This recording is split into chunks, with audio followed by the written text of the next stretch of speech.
Hello दोस्तों, स्वागत है आपका हमारे चैनल चैंपियन जैद पर। मैं हूं आपका दोस्त मोहम्मद जैद। और दोस्तों फाइनली 1 साल के बाद या यूं कहें 303 दिनों के बाद मैं लौट आया हूं आप सभी के पास यूट्यूब पर। ठीक है, तो सबसे पहले मैं सॉरी कहना चाहूंगा उन लोगों को जिनका मैंने दिल दुखाया लास्ट ईयर। मैं उनके लिए अवेलेबल नहीं हो पाया, बट यस, मैंने कम्युनिटी पोस्ट के द्वारा कई सारी कोशिशें कर दी थी कि भाई आप लोगों को कुछ ना कुछ कंटेंट जरूर मिल जाए, मतलब कुछ ना कुछ हेल्प जरूर मिल जाए। और मिली भी। कई सारे लोगों ने बाद में कमेंट किया कि मैंने आपके ओल्ड वीडियोस देखे थे और उससे मैंने काफी ज्यादा हेल्प मिली बोर्ड एग्जाम में। ठीक है, तो जो भी अभी मतलब 1 साल के लिए मैं आप लोगों से दूर हो गया था। और सच्ची दोस्तों ये सब काफी ज्यादा डिफिकल्ट रहा था, क्योंकि एक तरीके से पढ़ाना और यूट्यूब पर वीडियोस डालना एक हॉबी सी बन गई थी 2 सालों से, है ना। तो ठीक है, अभी मतलब मैं आपको बता दूं कि 1 साल के लिए मैं कहाँ था। ठीक है, तो जिनको कुछ स्टूडेंट्स को पता भी है, क्योंकि वो लोग मुझसे कोटा में मिल भी गए थे, है ना। कुछ लोग मतलब जैसे मैं कोटा गया था तो उसी के 10-15 दिन के अंदर वो लोग मुझसे मिले भी थे। वहां पे हम लोगों ने बातें भी की थी। मतलब 5-6 स्टूडेंट मुझे कोटा में मिले थे और फिर वहां पे वो बताने लगे कि हम 10वीं आपसे पढ़ के अभी 11वीं-12वीं कोटा में पढ़ने आए हैं, तो आप इधर कैसे। तो मैं वही उनको भी बताया। तो उनमें से मतलब कई सारे लोगों को भी पता भी है कि मैं 1 साल के लिए जेईई की प्रिपरेशन के लिए कोटा गया था। तो जिनको नहीं पता मैं उनको बता दूं, यस, लास्ट ईयर में 7 जून को कोटा के लिए रवाना हो गया था। कोटा में मैं 1 साल का ड्रॉप लिया था जेईई की प्रिपरेशन के लिए। ठीक है, तो देखो रिजल्ट वगैरह जो था वो 12th में मेरा कुछ ऐसा था। 12th में जो मेरा जेईई मेन का मार्क्स था वो था 80 परसेंटाइल और सेकंड अटेम्प्ट में था 45 परसेंटाइल। फिर जेईई एडवांस में मेरे सिर्फ 14 नंबर आए थे। ठीक है, केमिस्ट्री में -2, ध्यान रखना। और उसके बाद मैंने सीईटी भी दे दिया था 12th में, और सीईटी में मेरे 96.2 परसेंटाइल आए थे। तो देखो एक नॉर्मल एमएच बोर्ड का स्टूडेंट होता तो वो क्या करता, सीईटी के परसेंटाइल के बेसिस पे लो कॉलेज में हाई ब्रांच ले लेता या हाई कॉलेज में लोअर ब्रांच लेकर अपनी लाइफ को आगे बढ़ा देता, है ना। बट मेरे दिमाग में ऐसा कुछ बिल्कुल भी नहीं आया, ये देखते हुए भी कि यार मेरा सीईटी से काफी कुछ हो सकता है, महाराष्ट्र में अच्छा कॉलेज मिल सकता है। बट फिर भी ऐसा कुछ मेरे दिमाग में नहीं आया। ठीक है, क्योंकि मेरा टारगेट तो यही था भाई कि जेईई फोड़ना है ना। तो जेईई की प्रिपरेशन के लिए मैं निकल गया कोटा, और कोटा में 7 जून को गया, 8 जून को पहुंचा था। और फिर वहां पे सब कुछ सेटल वेटल करके 10 जून से हमारी क्लासेस शुरू हुई थी। लीडर की सेकंड फेज में था मैं, और ड्रॉप ईयर था मेरा वो 12th के बाद का, है ना।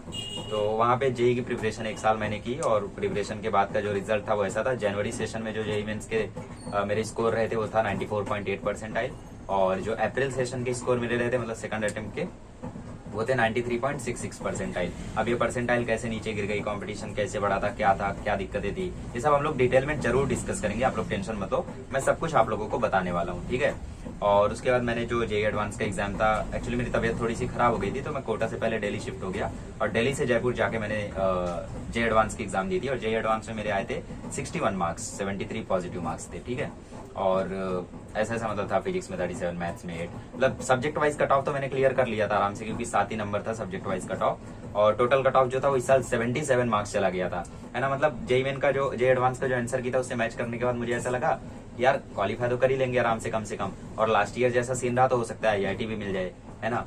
बट ऐसा कुछ बिल्कुल भी नहीं हुआ, क्वालिफाई भी नहीं कर पाया मैं। ठीक है, क्यों? क्योंकि पेपर जो था वो आसान था, तो इसकी वजह से कट ऑफ काफी ज्यादा हाई चली गई थी। बट फिर भी कुछ ज्यादा ही हाई चली गई थी। जैसे 2021 का भी पेपर आसान था, बट उसकी कट ऑफ 55 मार्क्स ही थी। और 2022 का पेपर खैर हार्ड था, तो उसकी 50 मार्क्स थी। तो लास्ट ईयर का सिनेरियो देखे तो लास्ट ईयर के सिनेरियो में 60 मार्क्स पे, 65 मार्क्स पे जो आईआईटी थी वो मिल रही थी। बट इस साल तो 77 मार्क्स क्वालिफाइंग मार्क्स है। ठीक है, तो ऐसा रहा मतलब जेईई मेंस के स्कोर के थ्रू अब मैं कोई भी एनआईटी यहाँ पे लेने वाला हूँ, और मतलब जो एनआईटी मिल जाए, जो ब्रांच मिल जाए, वो मैं यहाँ पे लेने वाला हूँ और अपनी लाइफ को आगे बढ़ाने वाला हूँ। ठीक है, तो ये था मेरा जेईई का स्कोर ड्रॉप ईयर में। और साथ ही में मतलब कई सारे लोग पूछ रहे थे आपके सीईटी में क्या स्कोर रहा, तो मैंने सीईटी सिर्फ 12th में ही दिया था, 96.2 परसेंटाइल थे। फिर मैंने ड्रॉप में सीईटी वगैरह नहीं दिया, क्योंकि ड्रॉप में सीईटी देने के लिए मुझे मुंबई लौटना पड़ता। 12th में मैं मुंबई 4 बार आया। सबसे पहले जेईई मेंस का फर्स्ट अटेम्प्ट देने आया, जिसमें मैंने आपको डेरिवेटिव के लेक्चर्स अवेलेबल करवाए। सेकंड अटेम्प्ट में आया, फिर डेरिवेटिव के आगे का पढ़ाया मैंने जेईई मेंस का। फिर मैं एमएसटी सीईटी देने आया। सीईटी देने आया तो उस समय मैंने शायद 1-2 वीडियो कुछ तो बनाया रहेगा, मतलब जो भी था छोटा मोटा, या कुछ नहीं बनाया होगा। फिर चौथी बार मैं दिवाली की छुट्टियों में घर आया था। मतलब बहुत ही डिप्रेसिंग था ये 1 साल, काफी ज्यादा प्रॉब्लम से भरा हुआ था, बहुत दिक्कतें थी। मतलब पहली बार मैं अपने घर वालों से भी दूर रह रहा था, है ना।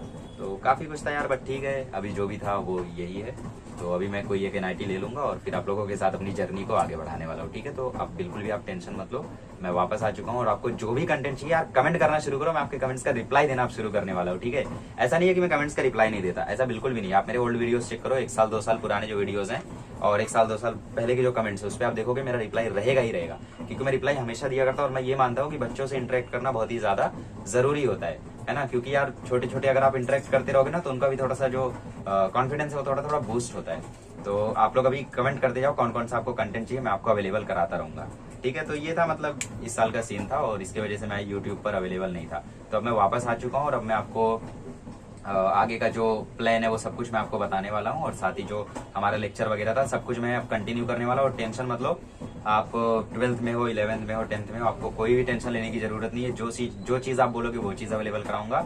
साथ ही में 11th 12th का सिलेबस भी मैं अब कंप्लीट करवाने वाला हूँ। 11th का मैथमेटिक्स 1 2 कंप्लीट है, फिजिक्स में 5 चैप्टर बाकी हैं, यूं कंप्लीट हो जाएंगे क्योंकि 3 तो वन शॉट वाले हैं। केमिस्ट्री में कुछ 6 चैप्टर बाकी हैं, 4 चैप्टर। तो ऑर्गेनिक में मेरा थोड़ा सा हल्का है। देखो, तो ऑर्गेनिक या तो कोई और टीचर को मैं ढूंढूंगा जो संभाल लेगा ऑर्गेनिक, या तो फिर अगर मैं ही पढ़ाऊंगा तो थोड़ा टाइम लगेगा। देखो, क्योंकि मुझे पढ़ के पढ़ाना पड़ेगा ऑर्गेनिक, है ना। तो ठीक है, अभी जो भी रहेगा वो ऑर्गेनिक में मैं आपको बताऊंगा, बट अदर देन ऑर्गेनिक मैं आपको पूरा सिलेबस कंप्लीट करवाने वाला हूँ। ये आप लोग लिख के ले लो, ठीक है। तो इसी के साथ हम लोग जर्नी को कंटिन्यू करेंगे। तो ये छोटा सा वीडियो था और इसमें मतलब ये सब रहा। और अब आपको अगर जानना है कि यार ऐसा कैसे हुआ, जेई एडवांस क्वालिफाई क्यों नहीं हुआ, या फिर जेई मेंस के सेकंड में परसेंटाइल क्यों गिरी, है ना, तो इसके लिए मैं आपको डिटेल वीडियो सब कुछ बना के देने वाला हूँ। आप बिल्कुल भी टेंशन मत लो, जिसमें मैं एक एक छोटी छोटी डिटेल आपको बताने वाला हूँ प्रिपरेशन की। तो उससे आप लोग अंदाजा लगा सकते हो कि ये सब मतलब क्या कैसा सीन रहता है, ठीक है। तो फिलहाल जो स्टूडेंट्स हैं बोर्ड सोर्स के, उनको मैं तो हेल्प करने वाला हूँ। तो आप लोग कमेंट वगैरह करके पूछ सकते हो, ठीक है। और दोस्तों एक जरूरी बात मुझे बतानी थी कि यार देखो, जो मेरी टेलीग्राम आईडी थी चैंपियन ज़ैद ऑफिशियल, वो टेलीग्राम आईडी अब मेरे पास अवेलेबल नहीं है। आप लोग अगर सर्च करोगे टेलीग्राम पे चैंपियन ज़ैद ऑफिशियल तो वहाँ पे दिखाएगा लास्ट सीन लॉन्ग टाइम एगो। क्योंकि दिक्कत ऐसी है ना कि यार देखो, मैं 9 या 10 जून को मुंबई आ गया था। मैंने सोचा यार चलो 14 जून को वापसी कर लेंगे, बट नहीं हो पाया यार, क्योंकि स्टूडियो में आप लोग देख रहे होगे ग्रीन स्क्रीन चेंज हुई है, मार्कर्स नहीं हुआ है ना, क्योंकि सब कुछ थोड़ा सा गड़बड़ हो गया था वहाँ पे मेरे जाने के बाद। एक साल में यार काफी कुछ बदल जाता है ना, जो बदला नहीं है वो सिर्फ मैं हूँ शायद। ठीक है, आगे बढ़ते हैं। तो 14 जून को ऐसा सीन था कि यार वापस आना है, बट 14 जून को वापस नहीं आ पाया। मतलब 14 जून को मैं कोशिश किया, बट ठीक है वीडियोस नहीं डाल पाया। फिर 21 जून को टारगेट बनाया कि यार चलो अब 21 जून को कम से कम वापस आ जाऊंगा। बट 21 जून को मुझे तगड़ा सा झटका लग गया यार, क्योंकि जो मेरा सिम कार्ड था, जो मेरा मेन सिम कार्ड था, उसे मैंने बंद कर दिया था 24 दिसंबर को, है ना। और फिर उसके बाद मैंने उसे ऑन किया अपने मतलब 13 या 14 जून को, ऐसा मतलब नहीं 18 या 18 जून को मैंने ऑन किया उस सिम कार्ड को। तो वो ऑन ही नहीं हो रहा था, वो एक्टिवेट ही नहीं हो रहा था। तो मैं कई सारे जियो स्टोर्स में गया, कंपनी को कॉल किया, सर्विस सेंटर गया, बहुत जगहों पर गया, बट सबने बोल दिया कि आपका सिम कार्ड डिस्कनेक्ट हो चुका है, वो आपको वापस नहीं मिल सकता वो नंबर। तो उसी नंबर से मेरी टेलीग्राम आईडी लॉगिन थी, जो कि मैंने लॉग आउट कर दिया था सिम कार्ड निकालने के बाद। तो वो टेलीग्राम आईडी मेरी गई। टेलीग्राम आईडी के साथ मेरे चैनल, मेरे ग्रुप्स, मेरे स्टूडेंट्स के साथ पूरी चैट हिस्ट्री। आप यकीन नहीं करोगे, आपके चैट मेरे लिए इतने मायने रखे थे कि मतलब जो भी आपके साथ मेरे चैट्स है ना, वो सब मेरे स्टोर कर रखे, चाहे वो लकी के चैट्स हो, चाहे वो यश के चैट्स हो, चाहे वो आयुष के हो, मतलब जो भी स्टूडेंट मेरे साथ पहले से जुड़े हुए, दीक्षांत पाटिल हो, हनुमान हो, कोई भी हो, सभी के चैट्स मेरे पास स्टोर थे। क्योंकि यार शायद आपको नहीं पता, बट आपके जो मैसेजेस हैं, आपके जो अप्रिसिएशन है, वो मेरे लिए बहुत मैटर करते हैं। तो सभी को मैंने सेव कर रखा था वहाँ पे, कभी भी किसी का मतलब चैट वैट वहाँ पे डिलीट नहीं किया था मैंने। बट ठीक है यार, वो सारी मेमोरीज अब डिलीट हो जाएंगी। समझ सकते हो आप लोग मतलब उस समय मुझे कितना तगड़ा झटका लगा होगा कि मेरी टेलीग्राम आईडी चली गई, उसके साथ मेरा टेलीग्राम चैनल, टेलीग्राम ग्रुप सब चला गया। तो फिलहाल तो टेलीग्राम पे कांटेक्ट करने का कोई भी सॉल्यूशन नहीं है आपके पास। टेम्परेरी आईडी है मेरे पास, लेकिन मैं नहीं चाहता कि आपको मैं दे दूं, कल को परमानेंट मान ले लो और उसी को सर्च करते रहे, वो आए ही ना। तो पहले मैं कंफर्म कर लूँ, उसके बाद मैं आपको अवेलेबल करा दूंगा। इंस्टा पे मैं रिप्लाई देता नहीं, तो वहाँ पे मुझे मैसेज करना नहीं, ठीक है।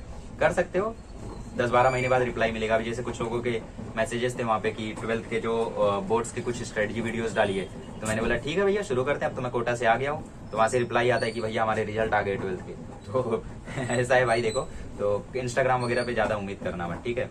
तो अगर आपके पास कोई सोल्यूशन है सिम कार्ड का तो यार प्लीज बता दो, बहुत मैटर करता है मेरा नंबर मेरे लिए, क्योंकि यार काफी सारी चीजें थी उस नंबर के साथ कनेक्टेड, ठीक है।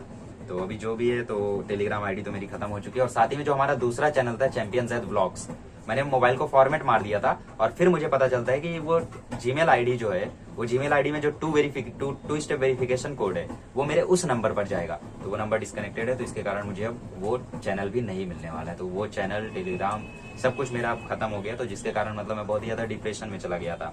तो 19 जून से मतलब फिर ऐसा 21 जून को मैं वापस नहीं आ पाया। 21 जून को नहीं आ पाया तो थोड़ी सी हिम्मत जुटाई, थोड़ा टाइम गुजरा, घर वालों ने समझाया कोई बात नहीं बेटा, मेमोरीज दोबारा बन जाएगी, दोबारा से कर लेना सब कुछ। बट वही है ना यार, वो चीजें अब थोड़ी लौट के आने वाली है। अब वो स्टूडेंट्स थोड़ी आने वाले, अब यश थोड़ी आके बोलने वाला है कि मुझे 10th में ये स्कोर करना है और कैसे कैसे पढ़ूं मैं 10th का। मैं लकी थोड़ी मुझे पूछने वाला है कि आज हिंदी का जो भारत महिमा चैप्टर है वो कंप्लीट करूं या नहीं, है ना। वो चीजें तो अब नहीं आने वाली है। बट ठीक है यार, जो भी है, शायद बोलते ना एक डेस्टिनी यही थी। तो जो भी अभी मतलब ये चीज तो है, कोई सोल्यूशन है तो प्लीज बता देना आप लोग। तो इसी की वजह से मैं 28 जून को वापस आया। अब आप बोलोगे ये क्या है 14, 21, 28 ये सब क्या है, होगा कुछ, छोड़ो ना, ठीक है।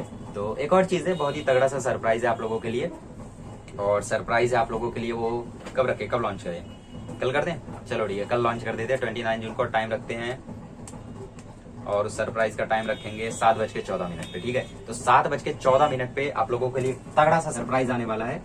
7:14 पे PM, ठीक है, चैंपियन जैद चैनल पे, चैंपियन जैद चैनल पे एक तगड़ा सा सरप्राइज आने वाला है। और इस सरप्राइज को देखकर मतलब आप लोग इतने खुश हो जाओगे ना शायद, ठीक है। तो आप लोग इससे बहुत ही ज्यादा खुश होने वाले हो, शायद नहीं, पक्का खुश होने वाले हो, ठीक है। तो ये सरप्राइज आने वाला है 7:14 पे। कब आने वाला है ये आने वाला है, ये आने वाला है 29 जून को, ठीक है। ये आने वाला है 29 जून को, कौन से साल में, 2023 में, जिसमें हम जी रहे हैं। भाई चला गया, हाँ चला गया, ठीक है। तो पता नहीं चलता यार, देखो अभी मतलब 2020 से लेके 2022 तक की मेरी जो पूरी मेमोरीज थी यार, वो भी खत्म हो गई मेरे चैनल के साथ, ठीक है। छोड़ो यार, उसे मैं अब याद नहीं करना चाहता, बहुत बुरा लगता है, ठीक है। तो वही है यार, कोई भी मेथड नहीं निकला कि मैं अपना सिम दोबारा हासिल कर सकूं, रोना बंद, ठीक है। तो सरप्राइज आने वाला है आप लोगों के लिए 29 जून को चैंपियन जैद चैनल पे 7:14 पे। तो कनेक्ट होना मत भूलिएगा। और ये था मेरा मतलब 1 साल का सीन शॉट, जो भी था अब यही था यार। और जो भी है कोटा के बारे में, कोटा की मेमोरीज, कैसा वहाँ पे पढ़ाते हैं, सिलेक्शन होता है या नहीं, 1 साल में क्या आप जेई निकाल सकते हो। जैसा आपने देखा कि मतलब मेरा 12th में 80 ही परसेंटाइल था, तो 12th में 80 परसेंटाइल से मैंने जंप लिया 94.8 तक का, ठीक है। बट हाँ, मैं जंप लेने के बाद भी ये बोल सकता हूँ यार कि कर सकते हो आप 1 साल में आराम से जेई मेंस की तैयारी, जेई एडवांस की तैयारी कर सकते हो। आपको मैं जेन्युइनली बोलूं, जेई मेंस के बाद जो सेकंड अटेम्प्ट में मेरा जो रिजल्ट आया 93.66 परसेंटाइल का, उसके बाद मैं इतना टूट गया था कि यार मैंने बोला यार मेरा परसेंटाइल गिर गया, अभी मैं क्या ही कर पाऊंगा। तो ये चीज जो रहती है ना अंदर यार, आपको थोड़ा सा कमजोर कर देती है। तो इन सभी के कारण मैं जे एडवांस की कुछ खास प्रिपरेशन नहीं कर पाया। और दिक्कत ये हुई कि 9-10 मई तक मेरी तबीयत बहुत बहुत बुरी तरह बीमार हो गई, एडमिट तक होना पड़ा था उस टाइम मुझे। तो उसकी वजह से फिर मतलब कोई प्रिपरेशन नहीं की थी मैंने एडवांस की। जो भी मेरे एडवांस में 61 नंबर आ गए हैं, ऐसे ही आ गए, देखो, ठीक है।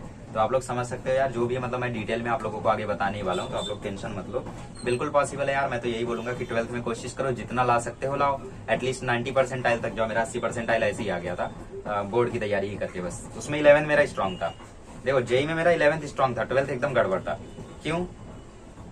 क्योंकि 12th में आके मैंने कोचिंग ज्वाइन कर ली थी, और कोचिंग ज्वाइन करने के बाद मैंने वहाँ पे मतलब बोर्ड्स लेवल ही पढ़ा। और 11th में मैं जब सेल्फ स्टडी कर रहा था, तो यूट्यूब पे किसी की वीडियोस देख रहा हूँ, जैसे फिजिक्स वाला सर के या फिर अनअकैडमी के, तो ये वीडियोस देखकर मैंने जेई की तैयारी की थी। तो 11th का कंटेंट मेरा स्ट्रॉन्ग था, तो जिसके कारण फिजिक्स की हेल्प से मेरा 80 परसेंटाइल आ गया था पहले अटेम्प्ट में, 12th में ही, है ना। वरना मतलब 12th भी अगर स्ट्रॉन्ग होता तो 90 तक जाता। और अगर आप 12th में 90 ला रहे हो, तो आप आराम से एक्सपेक्ट कर सकते हो कि 99 वगैरह तक आ सकता है ड्रॉप में। क्या 80 ला के 99 नहीं आ सकता? आ सकता है भाई, सब आ सकता है। लेकिन इसके लिए बहुत सारी चीजें, बहुत सारे फैक्टर्स है, वो सब कुछ मैं आपको बताने वाला हूँ। फिलहाल मिलते हैं इस सरप्राइज पे हम लोग, ठीक है। चलिए, तो हम लोग मिलेंगे नेक्स्ट लेक्चर में। नेक्स्ट लेक्चर में हम लोग करेंगे सरप्राइजेस का खुलासा। तो मिलते हैं फिर, ठीक है। Thank you so much.